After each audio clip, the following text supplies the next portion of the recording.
Salut à tous! Toutes les plantes ont besoin d'engrais pour pousser, notamment d'azote, et la seule forme d'azote que les plantes absorbent, c'est les nitrates. Et je vais vous parler d'une plante extraordinaire, c'est le trèfle. Le trèfle a la capacité de prendre l'azote atmosphérique qu'il y a dans l'air pour le transformer à l'intérieur de ses racines en engrais, en nitrate. Et cette capacité, je l'utilise en association avec mon herbe, ici dans ce champ d'herbe, pour économiser de l'engrais. Et aujourd'hui, la recherche agronomique se penche énormément sur la question. Il y a des agriculteurs qui tentent des associations entre les légumineuses, les plantes de la famille du trèfle qui ont les mêmes capacités, et les plantes que l'on va consommer.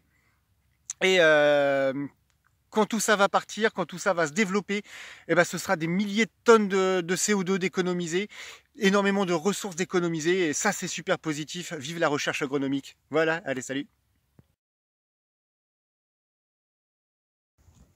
Salut à tous, nouvelle journée du défi, on est prêt. Aujourd'hui je vais vous parler du pâturage des vaches. Quand les vaches sont en pâture, elles récoltent l'herbe par elles-mêmes, sans mécanisation, et quand elles bousent, elles fertilisent l'herbe sans mécanisation, sans gasoil dépensé, donc c'est positif sur l'environnement.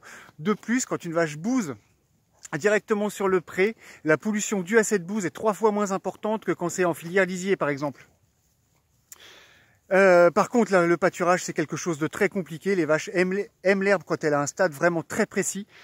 Donc c'est technique, c'est compliqué, c'est dépendant de la météo, mais c'est clairement une technique qui permet d'améliorer les choses au niveau réchauffement climatique. Voilà, salut, à demain. Salut à tous, un petit bois, une prairie. Une haie, c'est l'un des paysages de France qui offre le plus de biodiversité. Les prairies, ça représente 30% de la surface française, mais 50% de sa biodiversité. Et notamment grâce aux haies qui les entourent, le paysage de bocage. Et c'est quelque chose à préserver. Il y a eu beaucoup de haies d'arrachées par le passé, par les générations précédentes. Mais aujourd'hui, il y a des agriculteurs qui replantent des haies parce qu'elles sont très efficaces pour lutter contre l'érosion des sols. Et aussi pour la faune. Par contre, il y a quelque chose à savoir, c'est les haies, on ne les taille pas avant la fin juillet ou la fin août, préférentiellement la fin août, parce que les oiseaux nichent dedans et que si on taille une haie pendant qu'il y a des oisillons dedans, c'est des oisillons qui meurent. Et c'est tout à fait dommage. On est prêt à préserver l'herbe. C'est pas vegan, mais on préserve l'herbe. Voilà, salut, à demain. Salut à tous, aujourd'hui je vais vous parler biodiversité, mais d'une biodiversité nuisible. Vous voyez là, il y a plein de trous de mulots. Et vous voyez ici, dans ce coin-là, il n'y a pas du tout de trèfle. Et on a vu que le trèfle, c'était très important. Donc, faut que je m'en débarrasse, au moins que je régule cette population. J'ai deux solutions. Soit j'utilise la chimie en mettant du poison dans les galeries. Mais ce que j'ai choisi aujourd'hui, c'est d'implanter des tuteurs qui vont servir de perchoir pour les rapaces, sachant que là-bas, il y a un couple de buses. Sachant que là-bas, il y a un couple de busards Saint-Martin et que je ne sais pas où ils nichent, mais il y a pas mal de faucons cresserelles qui se baladent ici. Donc, on va s'aider de la biodiversité locale pour réguler la biodiversité locale aussi. Voilà, salut. Salut à tous, je vais vous parler des bénéfices des prairies permanentes aujourd'hui. Les prairies permanentes sont un repère à biodiversité, ça on l'a vu. Ensuite, elles protègent de l'érosion. Il n'y a aucune érosion avec les prairies. Troisième chose, ici, je l'avais ressemé en 2010. Il y a eu un seul traitement phytosanitaire depuis. Donc, c'est très peu de traitement phytosanitaire. Et ensuite, les prairies, on le sait assez peu, mais elles stockent énormément de carbone. Entre 500 kg et 2 tonnes par hectare par an, à peu près 30 tonnes sur ma ferme, qui est transformé en humus stable dans le sol. Donc je vais lancer un défi à nos décideurs politiques. Est-ce que vous êtes prêts pour la prochaine PAC à subventionner les prairies à hauteur des bénéfices environnementaux qu'elles offrent? Voilà, salut. Salut à tous, cette année j'ai décidé de me former pour mieux cultiver l'herbe et mieux adapter, mieux gérer le pâturage pour les génisses. Et les génisses que vous voyez là, en fait cette année, contrairement à l'an dernier, n'ont pas été complémentées en granulés à base de céréales pendant leur pâturage parce que j'ai fait en sorte de leur offrir une herbe de meilleure qualité. Et en fait, ça s'est traduit par des croissances tout à fait correcte et similaire à celle que j'avais l'an dernier, avec une complémentation à base de céréales.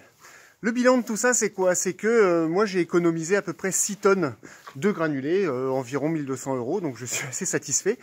Et qu'en fait, pour l'environnement, ça fait qu'il y a environ 1 hectare qui n'a pas été cultivé pour mon élevage, dont je pouvais me passer.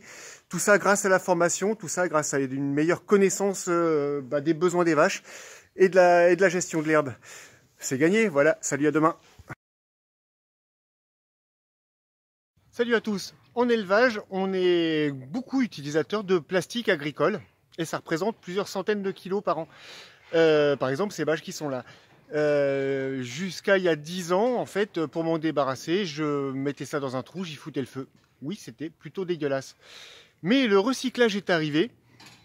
Et aujourd'hui, eh bien, on est capable de recycler très correctement les bâches, les ficelles qui entourent les ballots, les filets qui entourent les ballots. C'est pas dans le même sac parce que c'est pas le même plastique. Les bidons de produits d'hygiène et de produits phytosanitaires, mais c'est pas du tout dans la même catégorie parce que les bidons de produits phytosanitaires, c'est des produits sensibles. Et les films d'enrubanage. Mais le problème, c'est qu'aujourd'hui, le taux de recyclage de ce genre de film plastique agricole n'est que de 40%. Et j'aimerais qu'on soit tous prêts à le faire passer à au moins 80 ou 90%. Voilà, salut!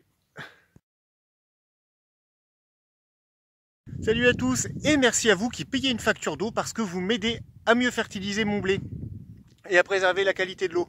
Explication, je suis en partenariat avec l'agence de l'eau locale, le bassin d'alimentation de captage de Coulonges. Et en fait, ils me réalisent gratuitement des analyses de sol pour mesurer la quantité de nitrate qui reste dans le sol à l'entrée de l'hiver et à la sortie de l'hiver. Et comme ça me permet d'ajuster au mieux la dose d'engrais que je mets sur ma culture, de garder la qualité et le rendement de mon blé, tout en préservant la qualité de l'eau. Parce qu'en fait, moi j'adore ce partenariat, parce qu'en fait, c'est en travaillant avec les agriculteurs qu'on réussit à faire avancer les choses, et c'est des choses qui marchent vraiment bien chez nous, plutôt que de s'invectiver entre la société et les agriculteurs. Voilà, salut, à demain!